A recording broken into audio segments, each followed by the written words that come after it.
Hi friends, welcome back to my channel Pushpaji kitchen. ఈరోజు మనము summer స్పెషల్గా అంబలి చేయబోతున్నాము. ఇక్కడ నేను 2 రకాలుగా అంబలి చేస్తున్నాను. అంబలి తీసుకోవడం వల్ల మనకి ఎన్నో రకాల ఆరోగ్య ప్రయోజనాలు కలుగుతాయి. స్పెషల్గా ఎండాకాలంలోనైతే ఈ అంబలిని తప్పకుండా చేసి తీసుకోవాలి. ఇలా అంబలి చేసుకుని తాగితే మనకు దినమంతా ఎనర్జీగా చక్కగా అనిపిస్తుంది. మరి ఇప్పుడు అంబలి ఎలా చేయాలో చూద్దాము. ఇక్కడ నేను జొన్న పిండి ఇంకా రాగి పిండి తీసుకున్నాను. 2 గిన్నెలు తీసుకొని ఒక్కొక్క గిన్నెలో 3 టీ స్పూన్ల వరకు జొన్న పిండిని అలాగే రాగి పిండిని తీసుకోవాలి. ముందుగా రాగి పిండిలో కొన్ని నీళ్లు వేసి కలిపేసుకోవాలి. ఉండలు లేకుండా చక్కగా ఇలా కలుపుకున్న తర్వాత ఇంకా కొన్ని నీళ్లు అంటే సగాని వరకు నీళ్లు వేసి కలిపేసుకొని పక్కనుంచుకోవాలి. ఇదే మాదిరిగా జొన్న పిండిలో కూడా ముందుగా కొన్ని నీళ్లు వేసి ఉండలు లేకుండా చక్కగా కలిపేసుకొని తర్వాత సగం వరకు నీళ్లు వేసి ఒకసారి మళ్ళీ కలిపేసుకొని ఈ రెండింటిపైన మూత పెట్టేసుకొని రాత్రంతా నాననివ్వాలి. ఇలా నానబెట్టి చేసుకోవడం వల్ల అంబలి టేస్ట్ అన్నది చాలా బాగుంటుంది. పాతకాలం నాడు ఇదే మాదిరిగా అంబలి చేసేవారట.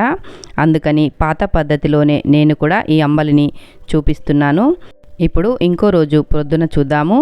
చూడండి, పిండి అంతా చక్కగా నానిపోయి నీళ్లు కూడా చక్కగా పైకి వచ్చాయి కదా. ఇప్పుడు ఈ నీళ్ళని ఒక గిన్నెలోకి తీసుకోవాలి. ఇలా తీసుకున్న నీళ్ళని కలి అంటారు.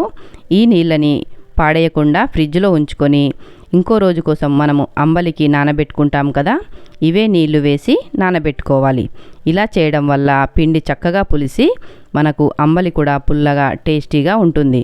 ఒకవేళ టైం ఉంటే గనక ఇలా చేసి తీసుకోండి, లేదంటే అప్పటికప్పుడు కూడా అంబలి చేసుకోవచ్చు. ఇప్పుడు మరి అంబలి ఎలా చేయాలో చూద్దాము. ఒక గిన్నెలో 1/2 లీటర్ వరకు నీళ్లు వేసి స్టవ్ ఆన్ చేసుకొని స్టవ్ పైన గిన్నె పెట్టుకొని నీళ్ళని ఈ విధంగా మరగనివ్వాలి. నీళ్లు మరుగుతుండగా పిండి తీసుకొని అందులో మళ్ళీ కొన్ని నీళ్లు వేసి చక్కగా కలిపేసుకొని ఈ మరుగుతున్న నీళ్ళలో వేసుకోవాలి. వేసుకున్న తర్వాత వెంటనే స్పూన్ తోటి కలిపేసుకోవాలి, లేదంటే అది ఉండలు కట్టేస్తుంది. ఇప్పుడు టేస్ట్కు తగ్గట్టుగా ఉప్పు వేసి ఒకసారి కలిపేసుకొని ఈ అంబలిని 2-3 నిమిషాలు లో ఫ్లేమ్లో చక్కగా ఉడకనివ్వాలి. అంబలి ఎంత బాగా ఉడికితే మనకి అంత టేస్ట్ బాగుంటుంది. అందుకని 2-3 నిమిషాలు చక్కగా ఉడికించుకున్న తర్వాత స్టవ్ ఆఫ్ చేసుకోవాలి. ఈ అంబలి ముందుగా పలచగా ఉన్న చల్లబడ్డ తర్వాత గట్టిపడుతుంది. ఇప్పుడు జొన్నపిండి అంబలిని చేసుకుందాము. స్టవ్ పైన నీళ్లు పెట్టి నీళ్లు మరుగుతుండగా జొన్నపిండిని కలిపి అందులో వేసి టేస్ట్కు తగ్గట్టుగా ఉప్పు వేసి 2-3 నిమిషాలు చక్కగా ఉడికించుకోవాలి. మనకిక్కడ అంబలి ఎంత బాగా ఉడికితే టేస్ట్ అన్నది అంత బాగుంటుంది. అందుకని లో ఫ్లేమ్లో 2-3 నిమిషాలు చక్కగా ఉడికించుకొని ఈ విధంగా అయిన తర్వాత స్టవ్ ఆఫ్ చేసేయాలి.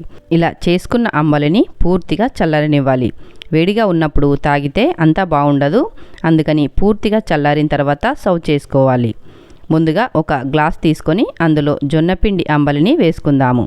ఇందులో ఏమీ వద్దనుకుంటే ఇలాగే కూడా తీసుకోవచ్చు. ఒకవేళ ఇంకా టేస్టీగా కావాలనుకుంటే ఇందులో సన్నగా కట్ చేసుకున్న ఉల్లిపాయలు అలాగే పచ్చిమిర్చి కొద్దిగా కొత్తిమీర ఇవన్నింటిని కొద్దిగా వేసుకొని కూడా తీసుకోవచ్చు. ఆ తర్వాత రాగి అంబలిని ఒక గ్లాస్లోకి తీసుకుందాము. ఈ రాగి అంబలిని కూడా అలాగే ప్లెయిన్గా కూడా తీసుకోవచ్చు, లేదంటే ఇలా ఉల్లిపాయలు కొత్తిమీర పచ్చిమిర్చి ఇవి కూడా వేసి తీసుకోవచ్చు. ఇక 3వ రకం అంబలిని చూద్దాము. ఈ రాగిపిండి అంబలిలోనే మజ్జిగ కానీ పెరుగు కానీ కలిపి తీసుకుంటే టేస్ట్ చాలా బాగుంటుంది. పుల్లగా కావాలనుకునేవారు ఈ విధంగా పెరుగైనా సరే మజ్జిగైనా సరే చక్కగా కలిపేసుకొని ఒక గ్లాస్లోకి తీసుకోవాలి. ఇందులో కూడా ఉల్లిపాయ కొత్తిమీర పచ్చిమిర్చి కావాలంటే వేసుకోవచ్చు, లేదంటే అలాగే ప్లెయిన్గా కూడా తీసుకోవచ్చు. అయితే ఇంకో విషయం ఏంటంటే మనకి జొన్నపిండి అంబలిలో పెరుగు కలపాల్సిన అవసరం లేదు, అలాగే మజ్జిగ కూడా కలపాల్సిన అవసరం లేదు. ఎందుకంటే అది కొద్దిగా పుల్లగా అవుతుంది కాబట్టి అందులో మనకి పెరుగు అవసరం ఉండదు. ఈ రాగిపిండి అంబలి పుల్లగా అవ్వదు కాబట్టి ఇందులో మనకి పెరుగు కానీ మజ్జిగ కానీ కలుపుకొని తీసుకుంటే పుల్లగా చాలా బాగుంటుంది. పుల్లగా ఇష్టపడేవారు ఆ విధంగా పెరుగు కానీ మజ్జిగ కానీ కలిపి తీసుకోండి. మరి మీరు కూడా మీ ఇంట్లో రోజుకో రకంగా ఈ విధంగా అంబలిని చేయండి. మీకు ఏ రకమైన అంబలి బాగా నచ్చిందో నాతో కామెంట్స్లో షేర్ చేసుకోండి. ఇలా అంబలిని తీసుకోవడం వల్ల ఎండాకాలంలో మనకి ఎనర్జీగా ఉంటుంది. అంబలే కాకుండా ఫ్రూట్స్ జ్యూస్ అలాగే కొబ్బరి నీళ్ళు కూడా తీసుకుంటూ ఉండండి. మరి ఈ రెసిపీ నచ్చినట్టయితే తప్పకుండా లైక్ చేయండి, అలాగే మీ ఫ్రెండ్స్కి రిలేటివ్స్కి షేర్ చేయండి. మరి ఇంతవరకు నా ఛానల్ ఎవరైనా సబ్స్క్రైబ్ చేయకపోతే ప్లీజ్ సబ్స్క్రైబ్ చేసుకోండి. Thank you.